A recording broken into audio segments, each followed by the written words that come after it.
The rain had been falling for 3 days straight when Sergeant Talia Voss decided she was done with people. Not temporarily done, the way you're done after a long shift or a bad phone call. Done in the permanent bone-deep way that made her drive past the VA hospital without stopping, past the exit for her sister's house in Flagstaff, past every off-ramp that might lead to a conversation she didn't have the energy for. She just kept driving north on Route 89, the wipers cutting arcs across the windshield, the dog asleep across the back seat like he owned it. His name was Bravo. 94 pounds of Belgian Malinois, with a scar running from his left ear to his jaw and eyes that had seen things most humans couldn't imagine. He'd been her partner for 4 years in the 75th Ranger Regiment. He was also, as of 6 months ago, the only living thing she fully trusted. The cabin she'd rented was 40 minutes outside of Kanab, Utah, at the end of a dirt road that turned to mud in wet weather and made the whole idea of visitors essentially theoretical. The landlord had shown her the place in October, handed her a key on a plain metal ring, and said he'd check in at the end of the month. She'd nodded and never answered his calls. He'd stopped trying by December. That was fine by Talia. That was exactly what she'd wanted. She hadn't always been like this. That was the part she couldn't explain to anyone, not that she tried. Before 3 deployments and a roadside bomb outside Kandahar that took out 2 members of her squad and left her with a titanium plate in her left forearm, she'd been loud, funny even, the kind of person who remembered everyone's birthdays and organized the unit poker nights and could make a nervous new recruit feel like they'd known each other for years. That woman was gone. Talia wasn't sure exactly when she'd left. Somewhere between the hospital in Germany and the discharge paperwork and the moment she'd realized that the people who told you, "Thank you for your service," had no idea what the service had actually cost. Bravo knew. Bravo had been there. He'd been assigned to her unit midway through her 2nd deployment, paired with a handler named Corporal James Whitwitvitable, a 23-year-old from Beaumont, Texas, who called the dog B and kept photos of his fiancée tucked inside his helmet. Whitfield was killed in the same blast that broke Talia's arm. He was 23 years old, and he'd been planning a July wedding. When the dust settled, literally and figuratively, Bravo had found Talia. Not the other way around. The dog had come to her in the field hospital, put his head on her lap, and stayed there for 6 hours while they reset the bones in her arm without proper anesthesia because supplies were running low. She'd pressed her face into his fur and made sounds she'd never made before and would never describe to anyone. After that, it seemed cruel to separate them, the military agreed. With Whitfield gone and Bravo's service years technically complete, the unit facilitated the adoption paperwork, and that was that. Bravo was hers. She was his. The world could make of that what it wanted. The cabin had a wood stove that heated the main room, but left the bedroom cold enough to see your breath on winter mornings. There was a kitchen with a propane range and a deep sink, and a window above it that looked out at a stand of ponderosa pines. There was no cell service unless you drove 4 miles down to where the road met the highway. Talia had discovered this on her first day, and felt something inside her chest physically loosen. She fell into a routine the way water finds a crack. Up before dawn, coffee on the stove, Bravo's food, then her own. A long walk along the ridge before the light came up properly, just the 2 of them and the cold air, and the smell of pine and wet earth. Back to the cabin, she was writing, sort of, or trying to. Pages that went nowhere, mostly, but the act of sitting at the table with a pen in her hand felt like the closest thing to therapy she'd been willing to try. Afternoons, she split wood. There was something about the swing and the crack of the maul hitting the grain that her body understood at a level her mind couldn't access. She'd lose an hour sometimes, coming back to herself with a pile of splits at her feet and sweat cooling on the back of her neck, and feel something close to peace. Bravo never left her side. He slept at the foot of her cot, ate when she did, watched the tree straight line with the same focused attention he'd once given to search grids and vehicle searches. He'd been trained to protect, and he'd decided that Talia was what needed protecting. She didn't argue with him. She also didn't argue with his instincts when it came to strangers. A man from the power company came in February to check the meter at the road's edge. Bravo heard the truck a full minute before it appeared and placed himself between Talia and the sound. Hackles raised, a sound low in his chest that wasn't quite a growl, but wasn't nothing either. The man took one look, held up both hands, read the meter from the distance of 15 feet, and drove away without speaking. Talia hadn't stopped him. A hiker got turned around in early March and stumbled up the access road, looking for directions to the trailhead. Bravo was beside Talia on the porch before the woman was halfway up the road, and Talia had called down the directions from 20 yards away without inviting the woman any closer. The hiker left quickly. People usually did. It wasn't that Talia wanted to be difficult. She just couldn't manage the performance of normalcy. The small talk, the explaining, the looks people got when they realized something was wrong with her, the careful way they rearranged their faces into expressions of patient concern. She'd rather split wood alone in the cold than sit across a table from that face for 5 minutes. Bravo understood. He'd always understood. The fever started on a Tuesday. She dismissed it at first the way she dismissed most discomforts. Drank water, took 2 ibuprofen, went to bed early. Bravo pressed against her side through the night, which wasn't unusual, except that he kept lifting his head to look at her, which was. By Wednesday morning, she couldn't stand up without the room tilting. Her left arm, the one with the plate, had been aching for a week, which she'd attributed to the cold. Now the ache had become something else entirely, a deep throbbing heat that radiated from the elbow up toward her shoulder, and when she pushed up her sleeve, she saw the red lines spreading from an old surgical scar site, like fingers reaching for her heart. She knew what that meant. She'd seen it in the field. The rational part of her brain ran the numbers. 40 minutes to the highway. Another hour minimum to the nearest hospital in Canab proper. Her truck was parked behind the cabin. She could drive, probably. Maybe. She got as far as the porch steps before her legs decided they were done participating. She sat down hard on the top step. Bravo was there instantly, pressing his body against her side, turning his head to look at her face. His dark eyes were intent in a way that would have been unsettling from another animal. From him it felt like someone was there, someone who knew. "I have to drive," she told him. He didn't move. She tried to remember the last time she'd taken antibiotics. Couldn't. She tried to remember if she'd mentioned the recurring inflammation to the VA doctor she'd stopped seeing 3 months ago. She had. He'd given her a pamphlet. She made it to the truck. She wasn't entirely sure how. She remembered the porch railing and Bravo's shoulder under her hand, and then she was in the driver's seat with the engine on and her forehead against the steering wheel because the world had developed an alarming tilt. "Okay," she said out loud. "Okay." She drove. She couldn't account for all of it later. She remembered the trees on either side of the access road, the mud spattering the windshield, the moment the paved road appeared ahead like a promise. She remembered Bravo in the back seat standing the whole way, which he never did. She remembered the gas station at the highway junction and the teenager at the register, who took one look at her and picked up the phone, and then the parking lot of the Kane County Hospital ER with its sliding glass doors and its fluorescent glow, and Bravo refusing to let her leave the truck without him. She'd brought his vest.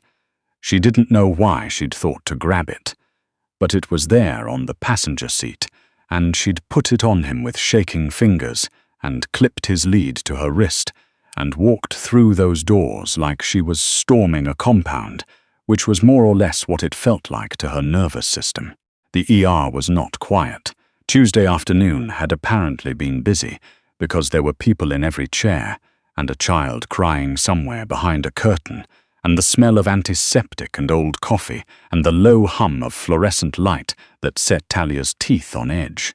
She made it to the desk. She told the woman behind the counter her name and what she thought was happening. The woman had already looked past her at Bravo and was forming the word that started with the letter P. "He's a service animal," Talia said.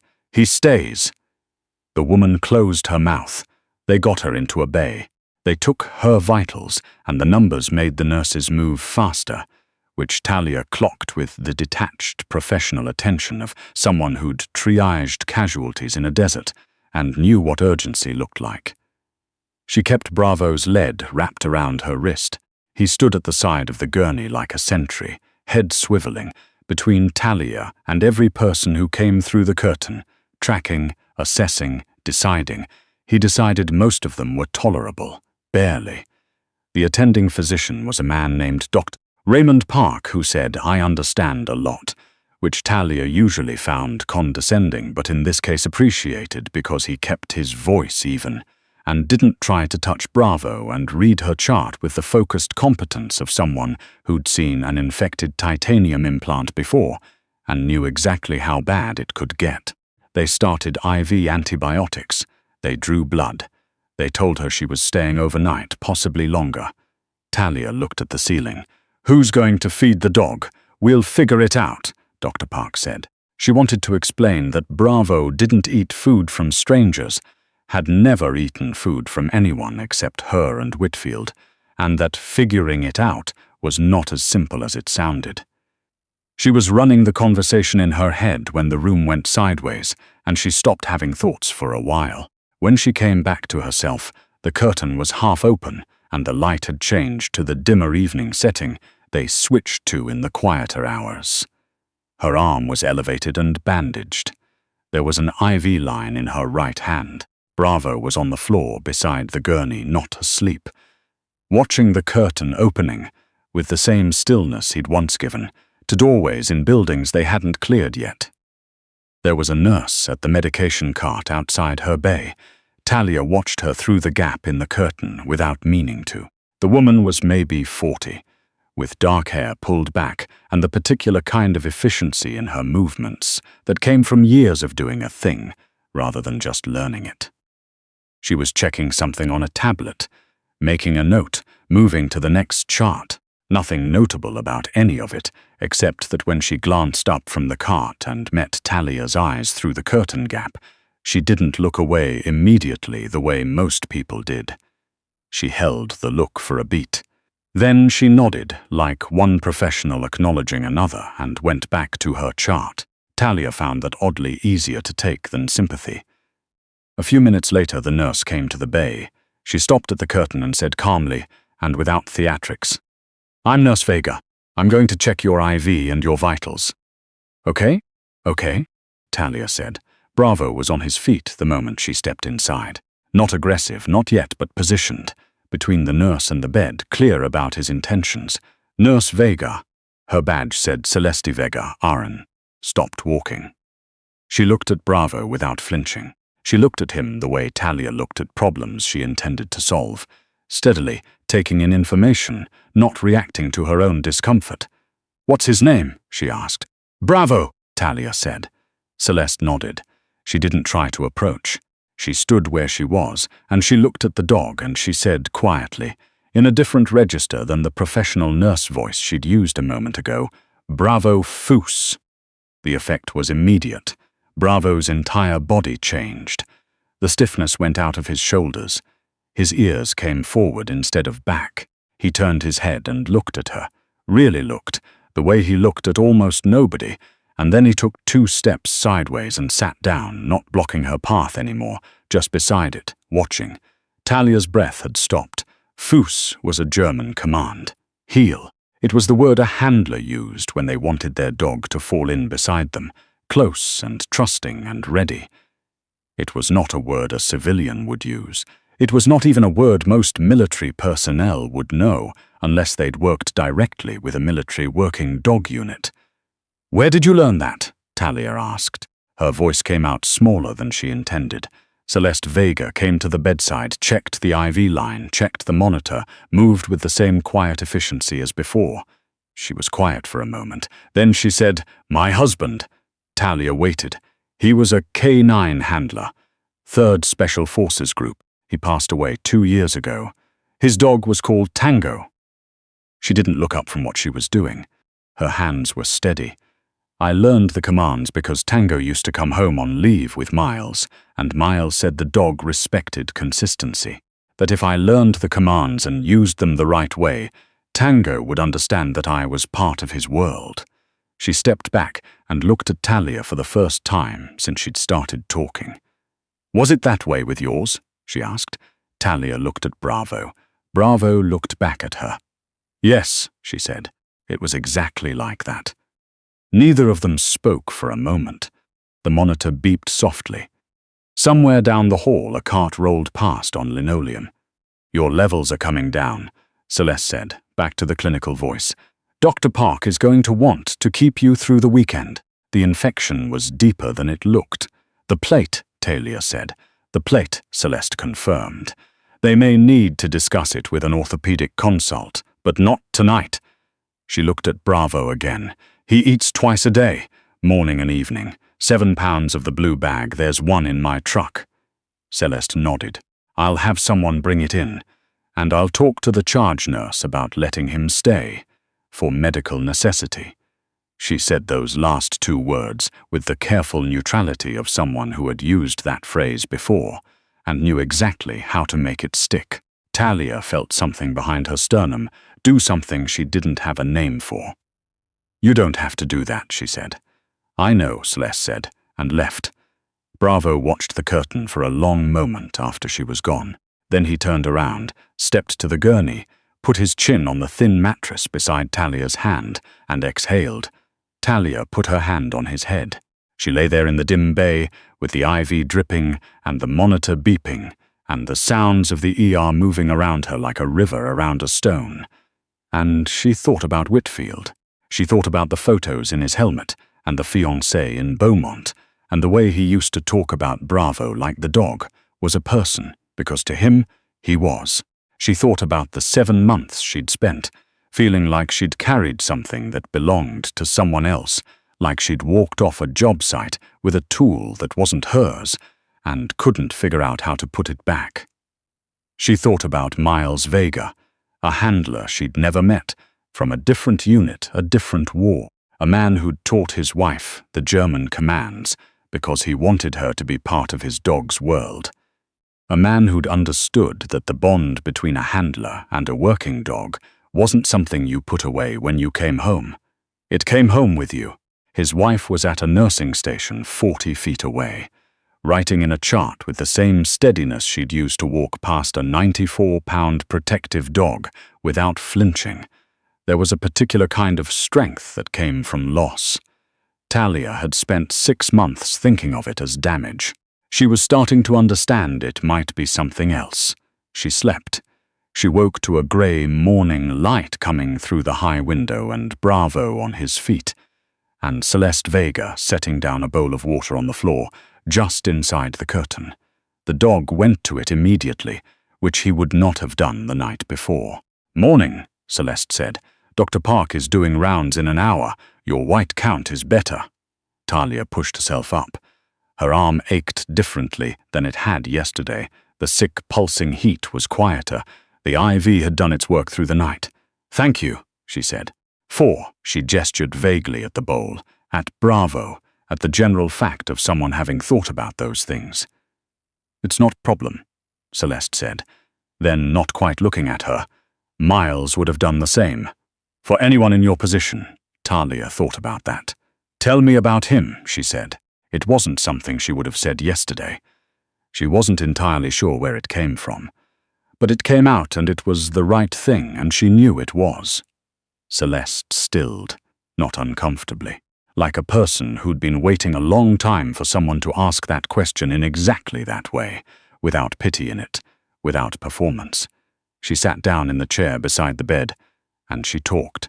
Miles Vega had been from Santa Fe. He'd enlisted at 19 and made it into Special Forces by 24, through the kind of stubborn, unremarkable persistence that Talia recognized immediately, because she'd done the same thing.